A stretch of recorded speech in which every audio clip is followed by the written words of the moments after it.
A chalice lit in our midst is a symbol of our liberal faith, a faith built on the foundation of freedom, reason, and tolerance, a faith sustained by acts of kindness and justice, a faith that visions a world flourishing with equality for all her people. This tiny flame is the symbol of the spark of all this within each of us. Hi everyone, welcome back. I'm doing a pretty plain background recording today because I really want you to focus in on the lessons of this story. It's a very old story and you may actually even know it. The Golden Rule, the story of the Good Samaritan.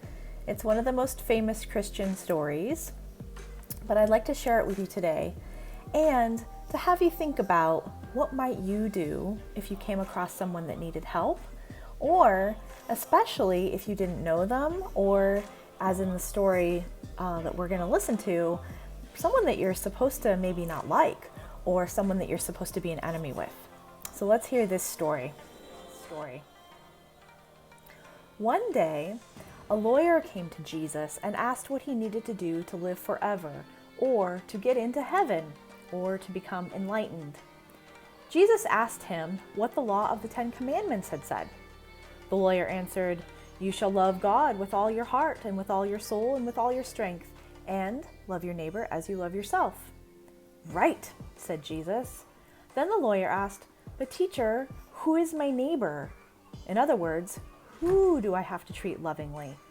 So this is the story that Jesus told the man. Once, a man was walking on a lonely stretch of road between Jerusalem and Jericho.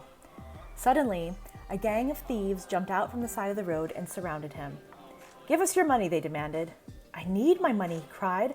"I have to buy food for myself and my whole family." One of the thieves picked up a rock from the side of the road and hit the man in the head. He fell to the ground, bleeding. Seeing no one around, the thieves jumped on the man. They took everything he had, including his money and even his clothes. One of the thieves picked up a stick and hit the man again several times, and then they left him on the side of the road, bleeding. After a time, a priest came walking down the road. He saw the man lying on the side of the road and crossed over and hurried by. Soon another man appeared, a Levite. He too saw the wounded man lying in the hot sun, naked, bleeding, but he scurried on by. A long time passed. Flies started buzzing around the man, who was very, very hurt from his injuries. Luckily, someone else came down the road. He was a Samaritan, riding on his donkey. Now, the people of Samaria were not friendly with the people of this man's country. They were actually sworn enemies of each other. But the Samaritan did not hesitate when he saw the man lying on the side of the road. He didn't stop to think about whether he should help him because of where he was from or what group he had belonged to. He saw that the man needed help and felt compassion for him. The Samaritan took healing oil and wine from his bag and cleaned the man's wounds and bound him up. He covered him with a robe, and then he gave the man water and helped him onto his donkey. Slowly, for the man was in great pain from his injuries, they rode the long road to town.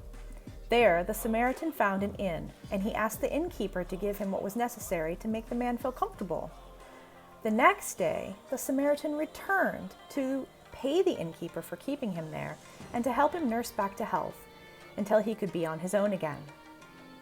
When Jesus finished telling the story, he asked the lawyer, "Which one of these men acted like a neighbor to the man who fell among the thieves?" The lawyer said, "The one who showed kindness." "Yes," said Jesus, "you should go and do the same."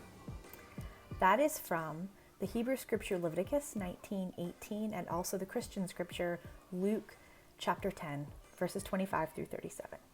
Thanks, everyone.